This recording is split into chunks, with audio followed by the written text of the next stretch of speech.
নমস্কার শিক্ষার্থীরা, কেমন আছো? দিনাজপুর সরকারি বালিকা উচ্চ বিদ্যালয়ের অনলাইন ক্লাসে তোমাদেরকে স্বাগতম। বৈশ্বিক এই পরিস্থিতির জন্য আমরা বাধ্য হয়ে অনলাইন ক্লাসে আসতে বাধ্য হয়েছি। তো আজকে আমি সপ্তম শ্রেণীর বিজ্ঞান বিষয়ের চতুর্থ অধ্যায় থেকে পড়াবো। আচ্ছা শিক্ষার্থীরা, বলো তো, আমরা যে এই নিঃশ্বাস নিচ্ছি এবং ছাড়তেছি, এটাকে কি বলে? হ্যাঁ, ঠিকই ধরছি, একে বলে শোষণ। তো আজকের আমাদের পড়ার বিষয় হলো শোষণ। আসো আমরা একটু বেড়ে বোর্ডের মধ্যে শিরোনামটা লিখে নিই। শোষণ। এখন প্রথমে আমাদেরকে জানতে হবে শোষণটা কি। শিক্ষার্থীরা, তোমরা তো জানো না যে আমাদের জীব হলো দুই ধরনের, একটা হলো উদ্ভিদ আর একটা হলো প্রাণী। এই দুই ধরনের জীবের মধ্যেই জীবনের শুরু থেকে শেষ পর্যন্ত কিন্তু শোষণটা ওতপ্রোতভাবে জড়িত। অর্থাৎ আমরা সবসময়ের জন্য শোষণ নিতে থাকি, অক্সিজেন গ্রহণ করি আর কার্বন ডাইঅক্সাইড ত্যাগ করি। তো যদি আমরা এক কথায় বলতে পারি, অক্সিজেন গ্রহণ করে ভিতরে যাবতীয় কাজগুলো শেষ করে কার্বন ডাইঅক্সাইড ত্যাগ করাকেই বলা হয় শোষণ। এখন আসো আমরা জেনে নিই শোষণ পদ্ধতি। শোষণ পদ্ধতি।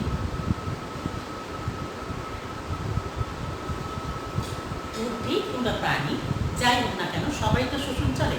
আর সবার, উদ্ভিদেরই হোক বা প্রাণীদের হোক, কাজ করার জন্য শক্তির দরকার হয় না? অবশ্যই শক্তির দরকার হয়। আর এই শক্তি কোথা থেকে পাই আমরা?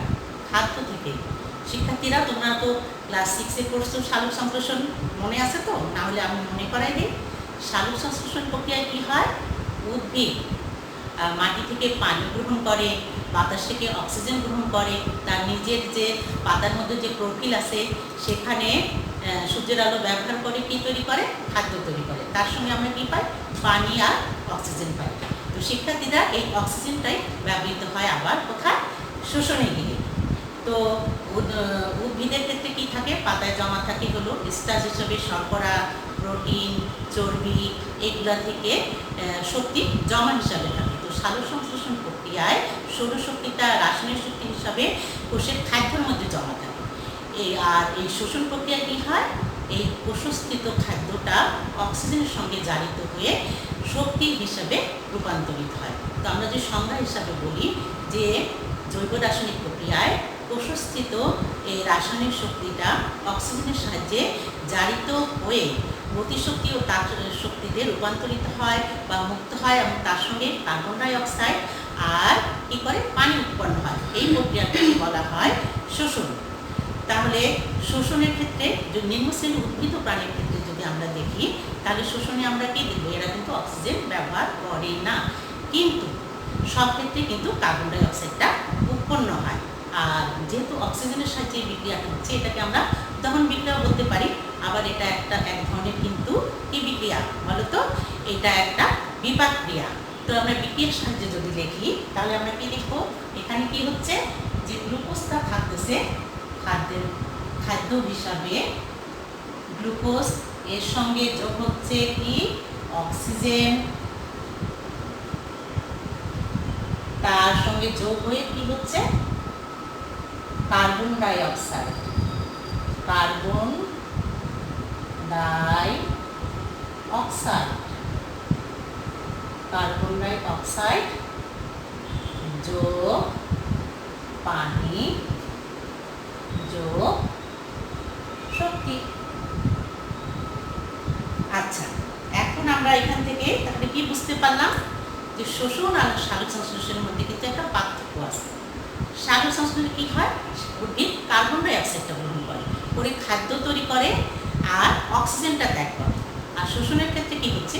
সেই খাদ্যটা ব্যবহার করে অক্সিজেন সহযোগে শক্তি উৎপন্ন করতেছে আর কার্বন ডাইঅক্সাইডটা বাতাসে ছেড়ে দিচ্ছে। তাহলে সালোক সংশ্লেষণের হলো কি? অক্সিজেন গ্রহণ করলো আর খাদ্য তৈরি করলো। আর শোষণে কি হলো? খাদ্যটাকে ব্যবহার করে অক্সিজেনের সাহায্যে খাদ্যটাকে ব্যবহার করে কার্বন ডাইঅক্সাইড ছেড়ে দিল আর প্রচুর পরিমাণে শক্তি উৎপন্ন করলো। এইটাই হচ্ছে সালোক সংশ্লেষণ আর শোষণের মধ্যে তুলনা বা পার্থক্য। এখন আসো আমরা দেখি জীবজগতের শোষণ।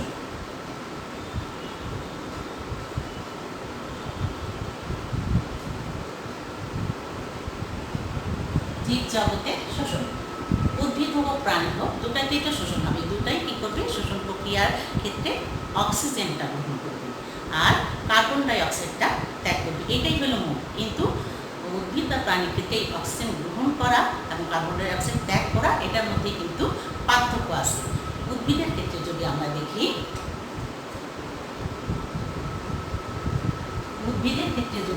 শিক্ষার্থীরা দেখো উদ্ভিদের ক্ষেত্রে কি হয়, উদ্ভিদ ব্যবহার করে পত্র রন্ধ্র আর ব্যবহার করে কাণ্ডের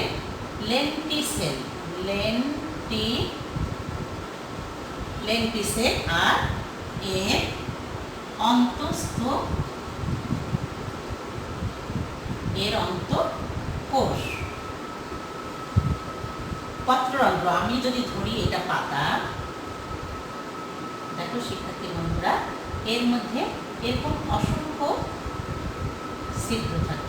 আমি যদি একটু বড় করে ছবিটা আঁকাই, দেখো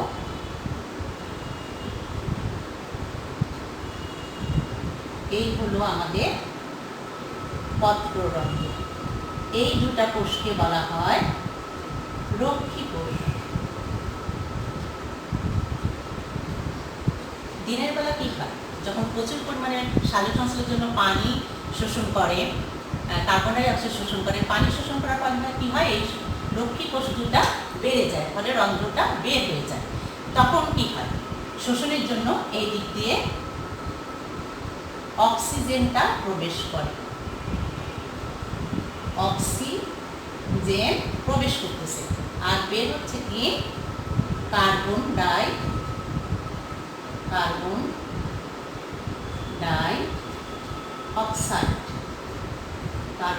অক্সাইড। তাহলে এইটা হলো আমাদের পত্ররন্ধ্র। এর ভিতর দিয়ে অক্সিজেন ঢুকতেছে, ঢুকে কোষে গিয়ে খাদ্যকে জারিত করে কি করতেছে শক্তি আর কার্বন ডাই অক্সাইড আর পানি উৎপন্ন করতেছে। তো পত্ররন্ধ্রের সাহায্যে এভাবে ঘটনা ঘটে। আর কাণ্ডের লেন্টিসেল তোমরা তো জানো, উদ্ভিদ যেমনি লম্বা হয় তেমনি কি করে আস্তে আস্তে মোটা হতে থাকে। তো কোনো কারণে এই কাণ্ডটা মোটা হওয়ার সময় এই বাকলের দিকে দেখবা এরকম ছিদ্র সৃষ্টি হয়, এইটার নাম হলো লেন্টিসেল। এই লেন্টিসেলের মাধ্যমে কিছুটা অক্সিজেন ভিতরে প্রবেশ করে এবং এর অন্তঃকোষও এভাবেই উদ্ভিদের ক্ষেত্রে শোষণটার জন্য অক্সিজেন প্রবেশ করে এবং কার্বন ডাই অক্সাইডটা বের হয়ে যায়। এই তো গেল উদ্ভিদের ক্ষেত্রে।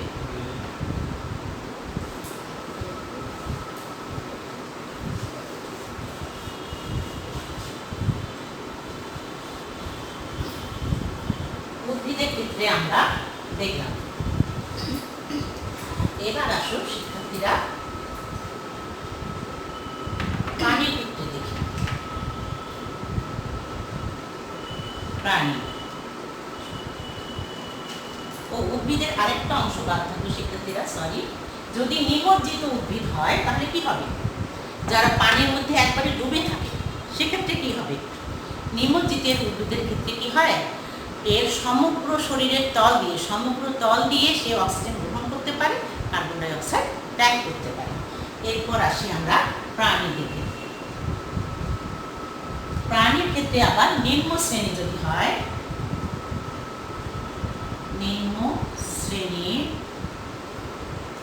নিম্ন শ্রেণীর প্রাণীর ক্ষেত্রে ত্বক আর হলো ট্রাকিয়া।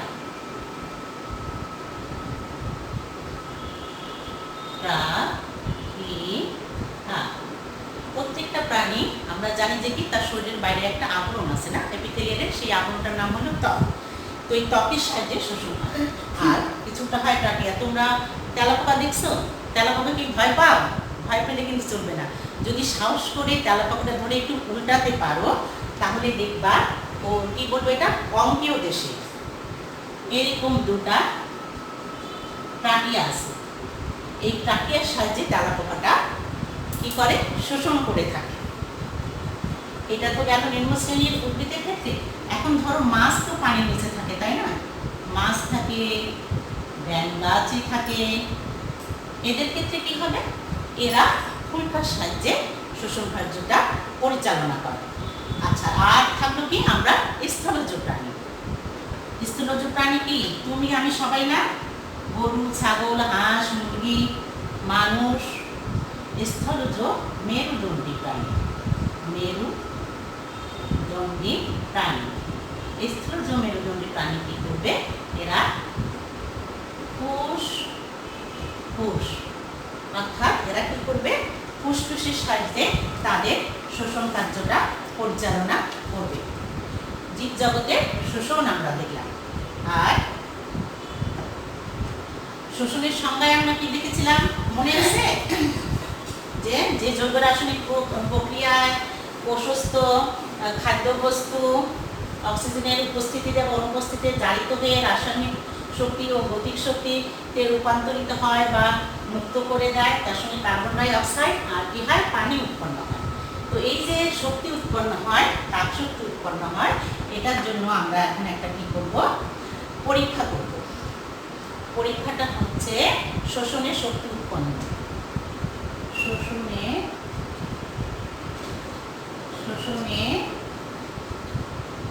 শক্তি উৎপন্ন। শোষণে শক্তি উৎপন্ন হওয়ার প্রমাণ।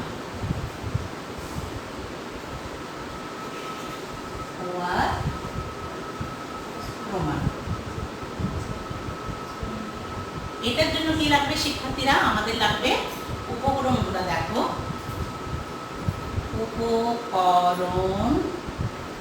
উপকরণ লাগবে দুটি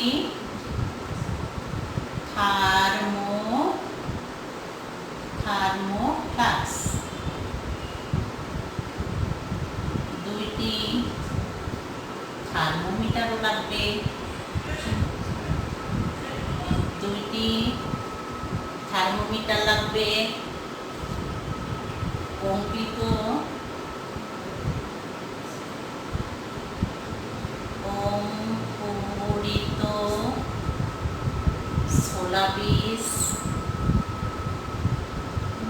সোলাবিস সিদ্ধ করা সোলাবিস,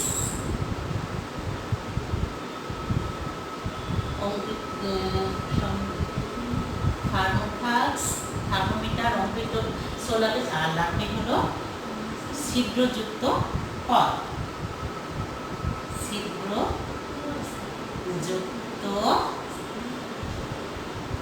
লাগবে। এটার জন্য তাহলে আমরা একটু ছবি আঁকাই নেই। দুটা থার্মোফ্লাস্ক লাগবে আমাদের।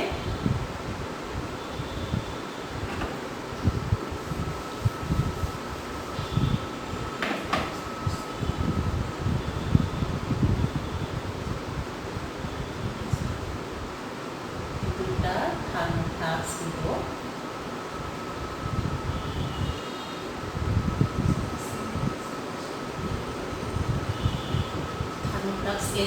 স্টেপের ভিতর দিয়ে কি করবো, আমরা থার্মোমিটারটাকে প্রবেশ করাবো। থার্মোমিটারের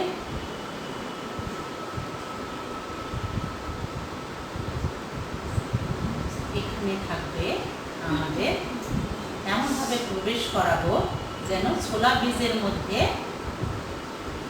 থার্মোমিটার যেখানে পারদ থাকে সেই একটা ডুবানো থাকে, আর এখানে থাকবে আমাদের স্মৃতিটা।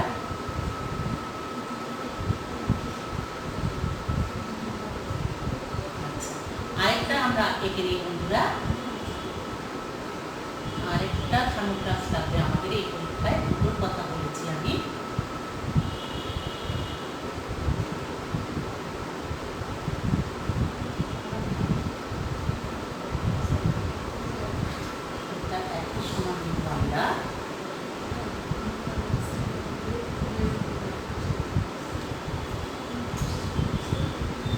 এখানেও আমরা একটা থার্মোমিটার প্রবেশ করাবো।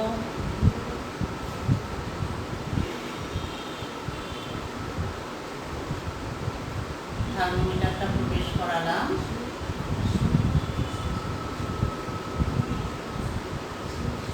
এখানেও একটা কর্ড দিয়ে দিলাম। কর্ডটা দিয়ে এখানে থাকলো অঙ্কুরিত ছোলা বীজ।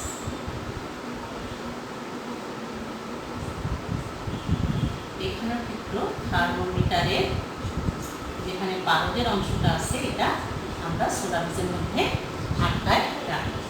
তারপরে এটা স্ট্যান্ডের সাহায্যে আমরা এটা ফিক্স করে দেব।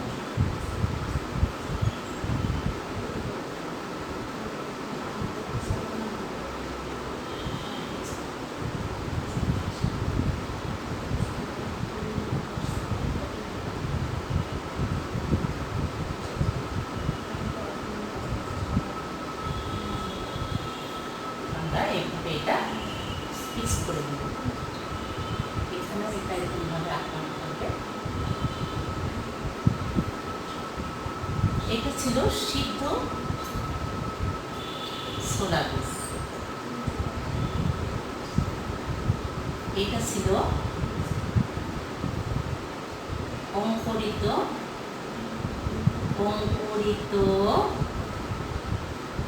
ছোলা বীজ। এই দুটা হলো আমাদের থার্মোমিটার।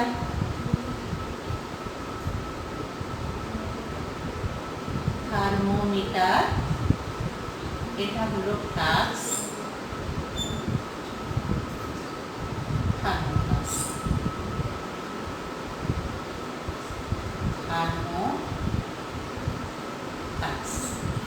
এই অবস্থায় রেখে শিক্ষার্থীরা আমরা কি করব, এই থার্মোমিটারের রিডিংটা দেখে নিব, দেখে চিহ্নিত করে রাখব। এইভাবে কিছুক্ষণ রাখার পর যদি আমরা দেখি এই অঙ্কুরিত ছোলা বীজের রিডিংটা এখান থেকে এখানে চলে এসেছে, অর্থাৎ অঙ্কুরিত ছোলা বীজে ছিল সজীব কোষ। এখানে শোষণ প্রক্রিয়ায় তাপ শক্তি উৎপন্ন হওয়ার জন্য থার্মোমিটারের যে আমরা দাগ রেখেছিলাম সেখান থেকে উপরে উঠে গেছে, কিন্তু সিদ্ধ ছোলা বীজটা ছিল মৃত। কাজে এখানে কিন্তু থার্মোমিটারের রিডিংটার কোনো পরিবর্তন হবে না। তো বন্ধুরা, শিক্ষার্থী বন্ধুরা, আমরা কি দেখলাম তাহলে, যে শোষণের ফলে তাপ শক্তি উৎপন্ন হয়। আশা করি তোমরা বুঝতে পেরেছো।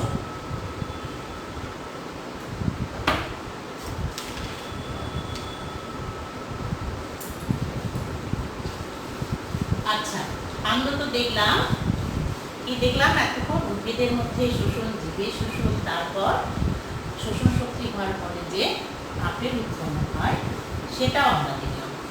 এখন আমরা দেখব প্রাণী দেহে শোষণটা কিভাবে হয়। প্রাণীর শোষণ।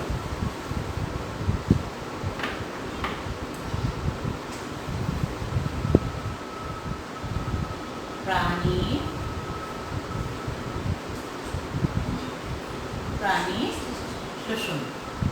তোমরা আমার ডান দিকে একটা চিত্র নিশ্চয়ই লক্ষ্য করছো শিক্ষার্থীরা। এটা হলো মানব শোষণ তন্ত্র। আমি একটা ছবি সময় স্বল্পতার জন্য আগেই এঁকে রেখেছিলাম বসে। আমরা প্রথমে দেখি এই পানির শোষণের ক্ষেত্রে। আচ্ছা, শোষণ তো আমরা জানলাম, তাই না? উদ্ভিদের ক্ষেত্রে শোষণটা ছিল খুবই সরল, কোনো অঙ্গতন্ত্র ছিল না। কিন্তু প্রাণীর ক্ষেত্রে অনেকগুলা আমরা অঙ্গ দেখব। তো প্রাণীর শোষণের ক্ষেত্রে যেসব অঙ্গ ব্যবহৃত হয় সবগুলো মিলেই বলা হয় যে অঙ্গ বা তন্ত্র ব্যবহৃত হয়, সেটাকে বলা হয় শোষণ তন্ত্র। তো আমরা প্রথমে আসি, দেখি কি কি দেখতেছি। প্রথমে আমরা দেখতে পাবো নাসা, রন্ধ্র ও নাসাপথ। ছবিতে একটু খেয়াল করো, এটা হলো নাসারন্ধ্র, নাসাপথ। তারপরে আমরা কি দেখতেছি, গলবিল। গলবিলের পরে আছে কি আমাদের স্বরযন্ত্র। স্বরযন্ত্রের পরে আছে ট্রাকিয়া। ট্রাকিয়ার পরে আমরা দেখলাম ব্রঙ্কাস।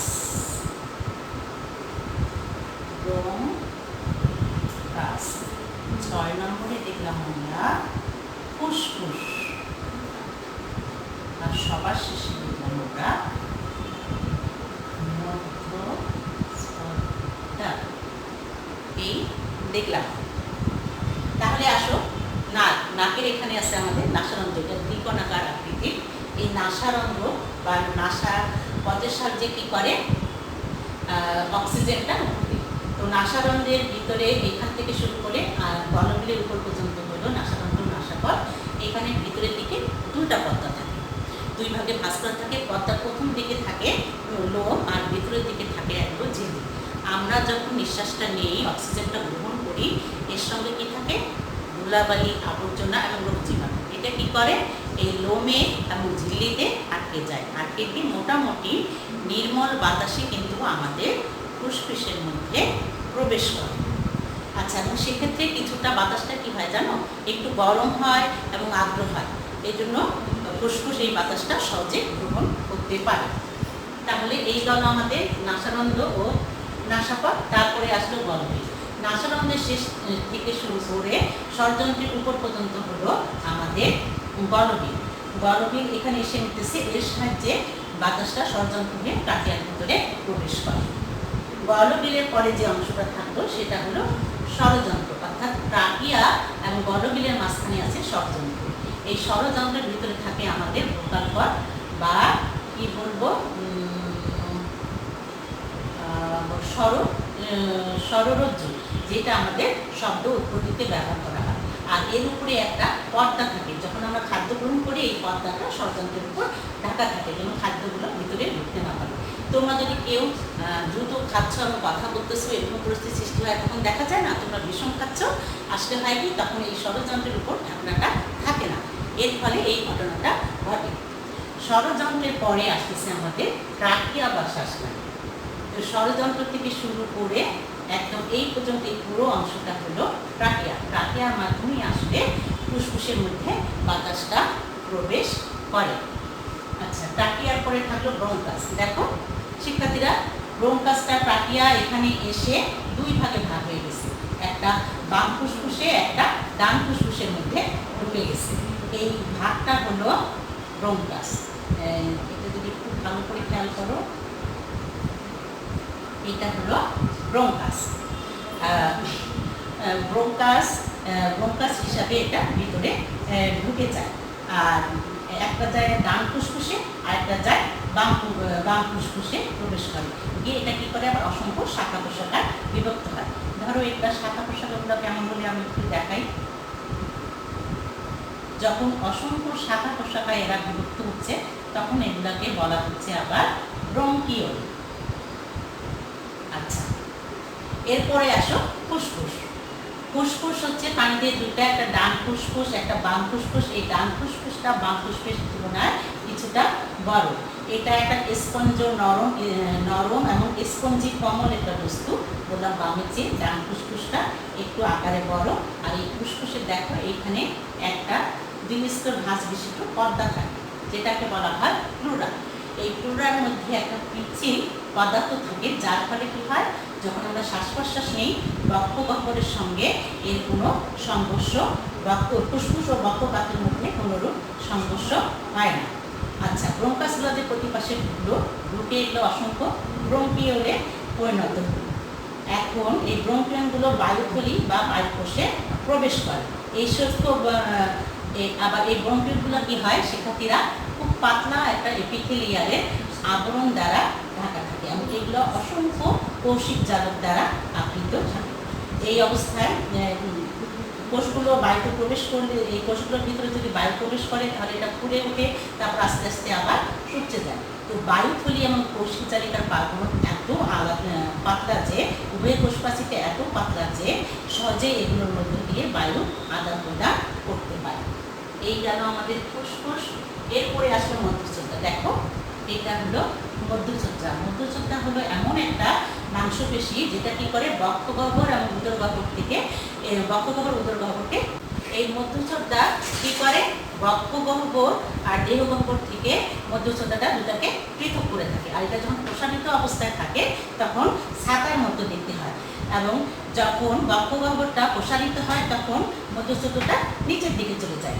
আবার বক্ষগহ্বর যখন সংকুচিত হয় মধ্যচ্ছদাটা উপরের দিকে উঠে যায়। এইভাবে মধ্যচ্ছদার সংকোচন ও প্রসারণের মাধ্যমে প্রশ্বাস ও নিঃশ্বাসটা নিঃসরণ করে থাকে।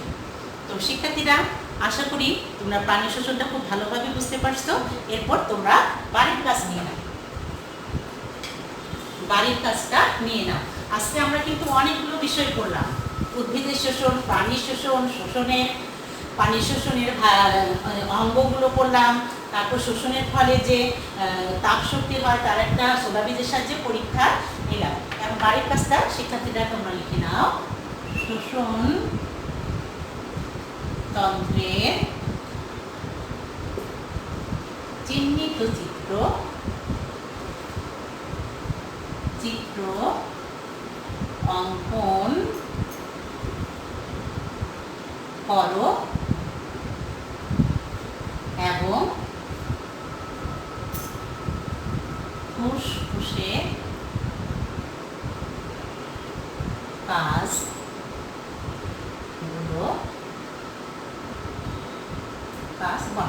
তাহলে হবে কাজ বর্ণনা করো। বাড়ির কাজ।